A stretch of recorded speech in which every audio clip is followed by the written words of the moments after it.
भाई आपको पता है नेटवर्क मार्केटिंग वालों को काफी गालियां क्यों पड़ती है, या ऐसे बिजनेस प्लेटफॉर्म जिसमें काफी ट्रोल होते हैं लोग, काफी ट्रोल किया जाता है ऐसे प्लेटफॉर्म को, तो ऐसा क्यों होता है? क्योंकि इस चीज में लोगों ने काफी कुछ भुगता होता है, काफी कुछ सहा होता है, काफी कुछ झेला होता है, जिसमें से एक इंसान मैं भी हूँ। तो आज बात करेंगे इसी स्कैम के बारे में।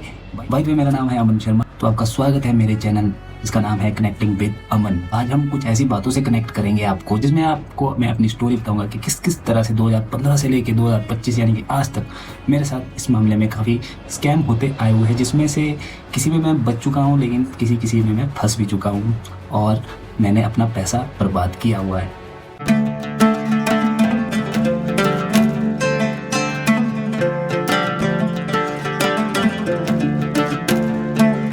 सबसे पहली बात तो ये है कि देखो, हम जैसे मिडिल क्लास के लोग, हमारे लिए सबसे इम्पोर्टेंट होता है पैसा। एक एक रुपया हमारे लिए काफ़ी इम्पोर्टेंट होता है। भले ही हम पैसों की इतनी परवाह नहीं करते, लेकिन जब हमारा पैसा बर्बाद होता है तो उसका दुख हमें सबसे ज़्यादा होता है। तो 2014 और 15 की बात है, मैंने नई नई एडमिशन ली थी आईटीआई में +2 के बाद। आईटीआई इसलिए क्योंकि वो एक मेरे लिए एक ईजी स्कोप था पैसा कमाने का। लाइक 2 साल की ट्रेनिंग करो और उसके बाद अपना काम करो या फिर जॉब पकड़ो, मतलब सैलरी लो या फिर खुद के काम से पैसा कमाओ। तो मेरी ललक थी सबसे ज़्यादा पैसा कमाने की, क्योंकि मुझे पैसा कमाना था अपने शौक पूरे करने के लिए और अपनी लाइफ को थोड़ा चेंज करने के लिए। तो जैसे मैंने आईटीआई में एंट्री ली, तो आईटीआई में कुछ रूम के खर्चे मुझे घर से दिए जाते थे और कुछ मेरी पॉकेट मनी दी जाती थी। और उस जमाने में नोकिया के कीपैड वाले फ़ोन ज़्यादा चलते थे, जैसे नोकिया 3110, और नोकिया के ऐसे स्मार्टफोन थे जो कीपैड थे और कैमरा म्यूजिक सब चलता था उसमें। और एंड्रॉयड के सैमसंग के फ़ोन ज़्यादातर उस टाइम लॉन्च हुए थे। मुद्दा वो नहीं है सैमसंग वाला, बात ये थी कि उस टाइम कीपैड वाले फ़ोन थे, तो हम ज़्यादातर न्यूज़ अगर देखनी होती हो तो हम अखबारें देखते थे। तो मैं अखबारों में पार्ट टाइम जॉब के लिए कोई ना कोई एडवर्टाइजमेंट जरूर देखता था।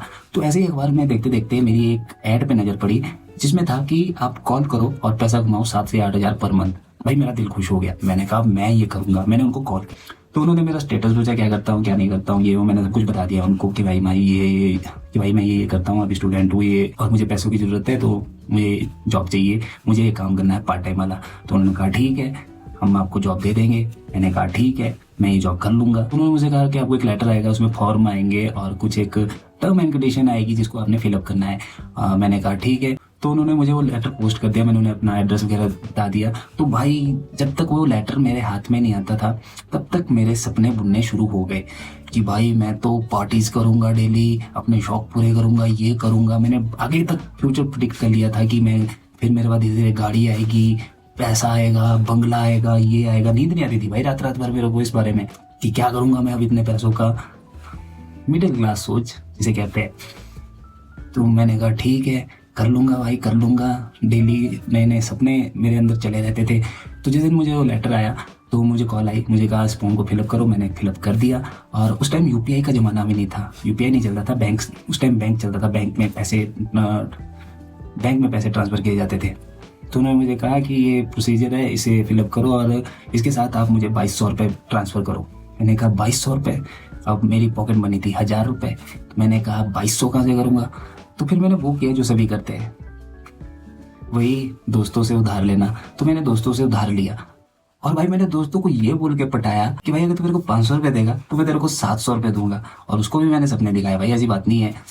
तो खुद भी सपने देखे और उनको भी दिखाए। भाई वो खुश हुए, उन्होंने कहा ठीक है मैं दे दूंगा। तो एक ने मुझे 700 रुपये दिए, एक ने मुझे 500 रुपये दिए और मुझे पास हो गया 1200 1000 रुपये मेरी पॉकेट मनी, जो कि अपने खर्चे के लिए रखे थे और अपना खर्चा भी सेक्रीफाइस कर दिया।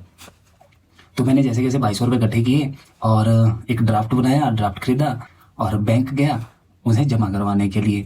तो जैसे ही मैं बैंक में जमा कराने गया तो वहाँ पे एक सस्पेंस वाली बात हो गई। तो एक बैंक वाले ने ना मुझे कुछ मिस्टेक हुई थी, उसे ठीक करने को कहा। तो फिर उसने मुझे कुछ इस तरीके से कहा कि भाई देख, फिर बाद में मत कहना कि हमारे साथ फ्रॉड हो गया ये वो। मैंने कहा इसने ऐसा क्यों कहा कि फ्रॉड होगा? तो मुझे थोड़ा सस्पेंस पड़ गया, बट मैंने खुद को मोटिवेट किया। मैं कहा चल इसको क्या पता है, बैंक वाला कुर्सी पे बैठा है, इसको बड़ा पता क्या होता है। तो फिर मैंने वो जमा करा के भेज दिए 2200 रुपये और वो फॉर्म भी पोस्ट कर दिए थे। और फिर मैंने उनको कॉल की, मैंने कहा जी काम हो गया है, मैंने भेज दिया है। मैंने कहा काम तो बताओ क्या होगा? उन्होंने कहा काम ये होगा कि आपको कुछ कॉल लिस्ट दी जाएगी, कॉन्टैक्ट नंबर दिया जाएगा, आपको उनको कॉल करके कंपनी के बारे में बताना है, उनको कुछ ऐसा वैसा कुछ करवाना है, पता नहीं क्या करवाना था। मैंने कहा ठीक है। तो उन्होंने कहा जैसे ही आपकी पोस्ट हमारे पास पहुंचेगी हम आपको 7 दिन बाद कॉल करेंगे। मैंने कहा जी ठीक है, 7 दिन बाद का वेट करते हैं। तो फिर मैं 7 दिन तक का वेट करता रहा और सपने देखता रहा, दिन रात सुबह शाम यही पैसा आएगा पैसा आएगा पैसा आएगा, डेली पैसा उड़ाऊंगा, पार्टीज कराऊंगा। और दोस्तों को भी ये बोल के रखा है भाई अगले नेक्स्ट मंथ ना मैं तुम्हें ऐसी पार्टी दूंगा, ऐसी पार्टी दूंगा कि तुम याद करोगे। और वो भी पेड करने लगे। उनका ठीक है भाई हम तो जरूर आएंगे। एक मेरा उसमें रूममेट भी था। फिर जैसे ही 7 दिन बीत गए उनकी कॉल नहीं आई। 8वें दिन मैंने उनको कॉल करने की कोशिश की तो मैं जिस नंबर पे कॉल कर रहा था वो अभी मान्य नहीं है। जिस नंबर पे कॉल कर रहा था बिजी है। जिस नंबर पे कॉल कर रहा था नॉट एंगेजिंग। तो मैंने उसके बाद खुद को मोटिवेट किया। मैंने कहा ठीक है भाई अमन, अब जो कट गया था तेरा कट चुका है, नेक्स्ट टाइम से ख्याल रखिए होगा और इस लफड़े में दोबारा मत पड़ना। और फिर मुझे अचानक से उस बैंक वाले की बात भी याद आ गई थी इसी बीच। मैंने कहा भाई उस टाइम थोड़ा और सोच लेता ना तो मेरे 2200 रुपये नहीं जाते, मेरा 1 महीने का खर्चा ऐसे ही नहीं चला जाता। भाई बहुत गरीबी के साथ जिया है वो महीना। तो फिर ना उसके काफ़ी टाइम बाद जैसे मेरी ITI कंप्लीट हुई, फिर पता क्या हुआ मेरे साथ। उसके बाद ITI कंप्लीट करने के बाद मैं चला गया प्रैक्टिकल काम सीखने। मतलब जो काम मैंने थ्योरी सीखी थी ITI में, अब उसका प्रैक्टिकल भी तो जरूरी था। मतलब ITI मैंने इलेक्ट्रिशियन में की थी तो मुझे इलेक्ट्रिशियन का प्रैक्टिकल सीखना था, वायरिंग का। तो मैं वायरिंग का काम सीखने गया। तो वायरिंग के काम सीखने में मुझे 500 रुपये की सैलरी मिलती थी पर मंथ। 500 रुपये। मैंने कहा 500 रुपये, मैं कहा चल काम तो सीख रहा हूँ, जब काम सीख के कंप्लीट होगा तो मैं लाखों रुपये कमाऊंगा, इतने ठेके लूंगा, इतने कॉन्ट्रैक्ट लूंगा, ये वो। तो सपने मेरे स्टार्टिंग से ही चले रहते हैं बड़े बड़े। तो मैं सीख रहा था, मैं कर रहा था। और उस टाइम एक बात थी, उस टाइम फेसबुक काफ़ी प्रचलित हो चुकी थी हमारे हिमाचल साइड में, हमारे गाँव के एरिया में। मतलब ITI टाइम में ही फेसबुक का एक ट्रेंड काफ़ी अच्छा चला हुआ था। नया नया फेसबुक लॉन्च हुआ था तो लोग अपनी फ़ोटोज़ डालते थे वगैरह वगैरह। तो मेरे एक ITI के दोस्त ने फ़ोटो डाली थी चंडीगढ़ की जिसमें वो काम करता था। और फोटोज़ वही होती थी पैसों वाली, कितने नोट बेड पे रखे हैं उन्होंने और ऐसे ऐसे फ़ोटो खींच के कह रहे पैसा ही पैसा पैसा ही पैसा। तो मैंने उसको मैसेज किया, मैंने कहा भाई तू कहाँ है, ऐसे पैसों वाली जगह कहाँ घुसा है तू। तो उसने कहा भाई मैं चंडीगढ़ में हूँ। मैंने कहा अच्छा क्या काम करता है। मैं कहा वहाँ क्या काम कर रहा है। बोला फैशन डिज़ाइनिंग का काम कर रहा हूँ। मैंने कहा है तू फैशन डिज़ाइनिंग में कैसे। मैं कहा कितना कमाता है। बोला यही कोई 30 से 40 हज़ार की सैलरी है यहाँ पे। मैंने कहा है 30 से 40 हज़ार की सैलरी।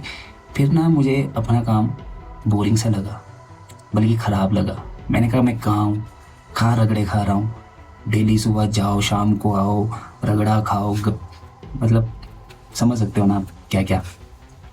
तो मुझे वो 500 बहुत छोटे लगे और उस 35-40 हज़ार की जॉब पे मैं अट्रैक्ट हो गया। मैंने कहा भाई मेरे को भी यही काम करना है, मेरे को भी चंडीगढ़ जाना है। चंडीगढ़ मेरा एक ड्रीम प्लेस था कि चंडीगढ़, मतलब मुझे चंडीगढ़ में जॉब करने का काफ़ी शौक था। चंडीगढ़ ड्रीम प्लेस इसलिए बना था क्योंकि देखो उस टाइम पंजाबी वीडियोस के ट्रेंड भी काफ़ी अच्छे चले थे और उसमें बार बार चंडीगढ़ चंडीगढ़ की वीडियो ज़्यादातर आते थे। तो मेरे को भी चंडीगढ़ जाना था, मेरे को भी वहाँ जॉब करनी है।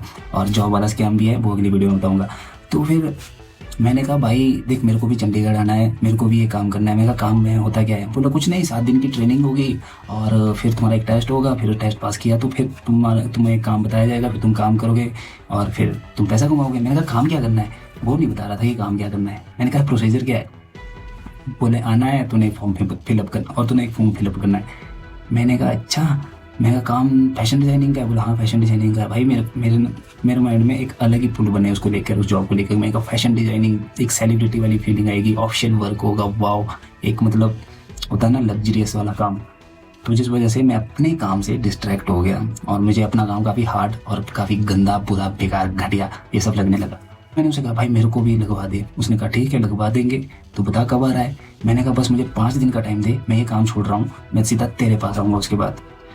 एंड वो जॉब भी इसी तरह की थी, नेटवर्क मार्केटिंग की। शायद आपको अगर याद होगा उस कंपनी का नाम मुझे याद नहीं आ रहा है क्योंकि वो बात थी 2016 या 17।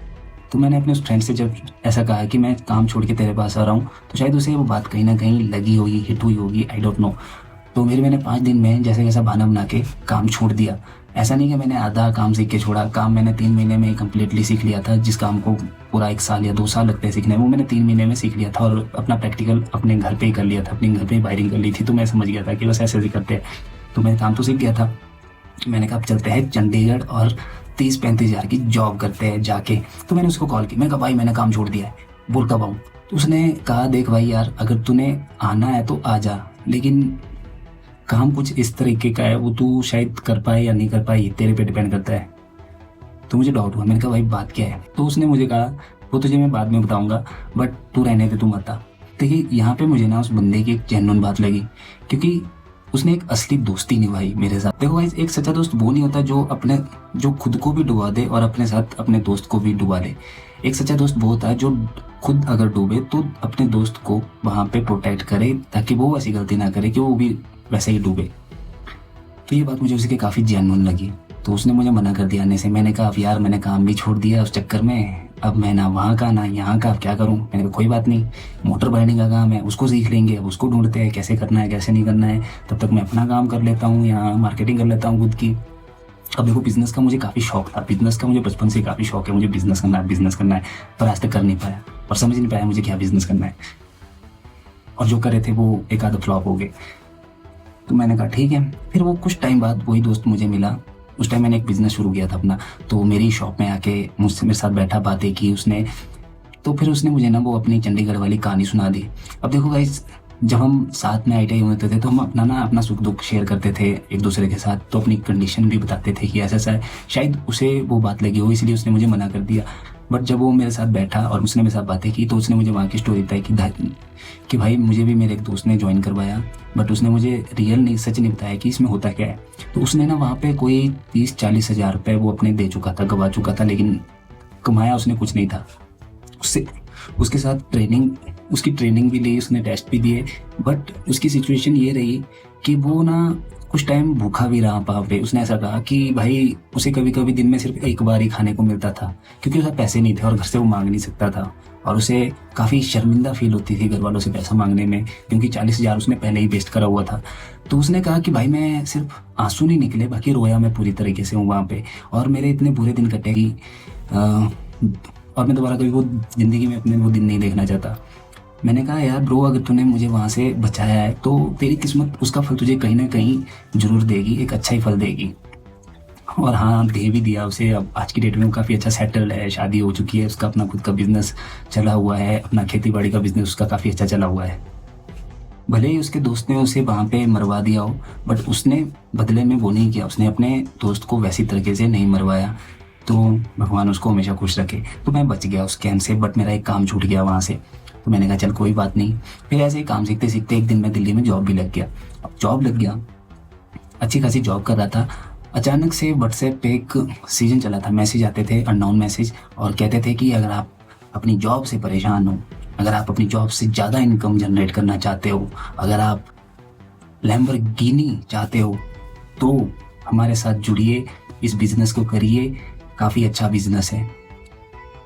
भाई मैं सीधा जाके घुस गया। मैंने कहा मेरे को करना है भाई, मेरे को चाहिए ये चीज़ें, क्योंकि जॉब से मैं भी फ्रस्ट्रेट था। सही बात, मुझे जॉब नहीं करनी थी, मुझे आज भी जॉब नहीं करनी होती है, मेरा मन आज भी जॉब करने का नहीं होता। मैंने कहा ठीक है भाई, मेरे को करना है, मैं आऊँगा। तो मैंने उसको मैसेज किया, मैंने कहा भाई आई मीन। तो मैंने कहा काम क्या है? बोला आपको एक ऑनलाइन शॉप देंगे, आप वहाँ पे अपना बिजनेस सेलिंग का काम करोगे। मैंने कहा शॉप ऑनलाइन? मैंने कहा बस भाई मेरे को करना है। मैं कहा हाँ भाई करना है, प्रोसीजर बताओ कैसे कैसे है। तो उसने कहा तेरी एक ID बनेगी। मैंने कहा बना दो। उसने बना दी, और ID बनाने के लिए कुछ 1000-1500 रुपये उसने मुझसे लिए। मैंने कहा दे दिए। मैंने कहा ले जा भाई, शॉप आ रही है।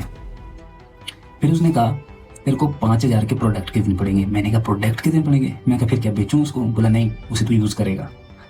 मैंने कहा अच्छा जी, यूज़ करने पड़ने। मैंने कहा ठीक है, 5000 ही तो है। तो उसने एक और बात कही है, तू जो प्रोडक्ट खरीदेगा तुझे उसमें तुझे कोई कमीशन मिलेगी। मैंने कहा है अच्छा जी, और वो कमीशन तेरे अकाउंट में ऐड कर दी जाएगी, बैंक अकाउंट में नहीं, जो ID बनी थी उस अकाउंट में। मैंने कहा ठीक है। मैं कहा और बाकी तुझे इसी तरह से बंदे लाने हैं और बंदे जोड़ने हैं। मैंने कहा जोड़ने हैं? बोला कहा बोल ले पाएगा? मैंने कहा शायद ही, अगर मैं कहा बंदे इंटरेस्टेड ना हुए फिर। बोला हम तेरे को सिखा देंगे। और फिर जब उसे मिला मैं, उसने अपनी एक बड़ी सी गाड़ी में मुझे बिठाया और काफ़ी बड़ी मीटिंग हुई, हम दोनों की बातें हुई। और उसने कहा भाई ऐसा ऐसा है। मैंने बोला चल ठीक है, अगर ऐसा है तो कर लूँगा, मेरे को क्या है। मैंने कहा हाँ भाई कर लूँगा। उसने इतना मोटिवेट किया भाई, क्रेज ला लिया मेरे अंदर। मैं बोला ठीक है, क्रेज में कर लेते हैं ऐसा। तो खरीदे मैंने भी टूथपेस्ट, नमक, हाँ, और ब्रश, साबुन, जूस, और भी कई तरह के सप्लीमेंट थे। 5000 के प्रोडक्ट थे भाई, बहुत प्रोडक्ट थे, बहुत ज़्यादा थे। तो मैंने घर में रखे। ये घटना मेरे साथ घटी थी 2018 में शायद, हाँ 2018 में। तो फिर मैंने प्रोडक्ट तो लिए, मैंने कहा बंदे को कैसे लाऊं? तो सबसे पहले मैंने अपने गांव के बंदों को पटाना शुरू कर दिया। मैंने कहा देख भाई, तेरी अपनी ऑनलाइन शॉप होगी और तू बहुत पैसा कमाएगा। तो उसने मुझसे एक ही सवाल किया, तूने कितना पैसा कमाया?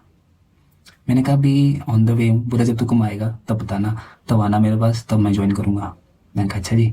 फिर किसी और को बोला तो किसी ने मेरे को गालियाँ दी, कोई मेरे पे हंसे और कोई ने ऐसे ही इग्नोर कर दिया। काफ़ी बेइज्जती फील हुई। मैंने कहा गांव वाले छोटी सोच, इनको बड़ा पता क्या होता है ऑनलाइन बिजनेस, क्या होता है नेटवर्क मार्केटिंग, क्या होता है प्रोडक्ट सेलिंग। तो मैंने कहा दिल्ली जाऊंगा, अपने स्टाफ के बंदों को पटाऊंगा। तो फिर छुट्टियां ख़त्म करके अब दिल्ली आया जॉब पे। तो वहाँ पे अपने स्टाफ के बंदों को बुलाया, उनको होता है ना बोतल, उसका लालच दिया, उनको बिठाया, उनको पिलाई, क्योंकि वो काफ़ी शौकीन थे इस चीज़ के। तो उन्हें पार्टी दी और फिर उनको बोला कि भाई ऐसा ऐसा है तो तुम्हारे को जुड़ना है इसमें। बोला ठीक है जी, जुड़ जाएंगे। मैंने कहा भाई 6 बंदे थे और छः के छः तैयार हो गए। ठीक है जी, जुड़ लेंगे। बोला करना क्या है? मैंने कहा ऑनलाइन शॉप दी जाएगी, उसमें तुम्हें सेलिंग करनी है, ऑनलाइन ही बेचना है। बोला ठीक है, बेच देंगे, कमाल है। पर मैंने इन्हें ये नहीं बताया कि आपको ख़रीदना है, पैसा लगाना है पहले, क्योंकि वो कहता मैं तो वो नहीं आते, मना कर देते, मुझे पता था। तो मैंने कहा ठीक है, तो तुम्हारी आईडी मैं कल सुबह बना देता हूँ। बोला ठीक है। तो मैंने कल सुबह उनकी आईडी बनानी शुरू कर दी। तो उन्हें कॉल की, भाई 1500 रुपये भेजो आईडी बनाने। बोले कैसी आईडी? मैंने कहा वो कल रात को बात हुई थी ना। बोला हाँ। मैंने कहा वो आईडी है। बोलता 1500 का एक आईडी बनाने के। मैंने कहा भाई 1500 लगते हैं। बोले तू ऐसा कर, तो 1500 भर, जब हमारे को इससे पैसे आएंगे हम तेरे को वापस दे देंगे। मैंने कहा भाई ऐसा थोड़ी ना होता है यार, तो स्टार्टिंग देना पड़ता है, मैंने भी दिया है। बोले नहीं भाई, हम 1500 रुपये में, 1500 रुपये में क्या होगा? हम बोला चलो ठीक है 1500 देंगे। उसके बाद मैंने कहा फिर 5000 के प्रोडक्ट कितने पड़ेंगे? बोले क्या प्रोडक्ट कितने पड़ेंगे? मैंने कहा यही टूथपेस्ट, साबुन, तेल। बोले एक टूथपेस्ट कितने होगा? मैंने कहा ये कोई 250 रुपये का है, उसमें तेरे को कमीशन भी मिलेगी। बोले मैं प्रोडक्ट खरीदूँ और मेरे को कमीशन मिलेगी, उसमें मेरा क्या फ़ायदा? और मैं 250 का टूथपेस्ट क्यों खरीदूँ? मैं तो 10 रुपये का ले लूँगा नीचे से, कॉलगेट। चल ज़्यादा महंगे से मैं ब्रांडेड खरीद लेता हूँ, 60-70 का खरीद लूँगा। मैंने कहा भाई ब्रांड होता है एक चीज़, एक क्वालिटी होती है चीज़ की। उन्होंने मेरे को नहीं करना तेरे साथ, कोई और बंदा ढूंढ ले। ऐसे ऐसे करके 6 के 6 बंदों ने मना कर दिया और मेरा हो गया दिमाग खराब। भाई इतनी सरदर्दी मैंने अपने काम में भी नहीं ली। इतना किसी को कन्वेंस करो, किसी को पटाओ और उनकी माथा बच्ची अलग। मैंने कहा यार मेरे से नहीं होगा ये सब। फिर उनकी कॉल आती थी, हाँ भाई तूने किया कुछ? मैंने कहा नहीं हो रहा भाई, मेरे से नहीं होता। तो उन्होंने कहा कोई बात नहीं, तो अपना रैंक बढ़ा ले। मैंने कहा कैसे? बोले तू 10,000 की शॉपिंग कर ले। मैंने बोला भाई माफ़ करो, अब नहीं, इससे ज़्यादा नहीं है मेरी कैपेसिटी अब देने की। मैंने कहा नहीं ब्रो, सॉरी, मैं नहीं कर सकता। तो फिर वहाँ पे मेरे 5,000 नहीं 6500 ठुक गए बुरे तरीके से। और मिला क्या? टूथपेस्ट, ब्रश, तेल, साबुन और घर वालों की गालियाँ। मैंने कहा चल कोई बात नहीं, लाइफ में ठोकरें खाने से ही इंसान बहुत कुछ सीखता है। मैं भी सीखता आया हूँ, अब आपको स्टोरी बता रहा हूँ।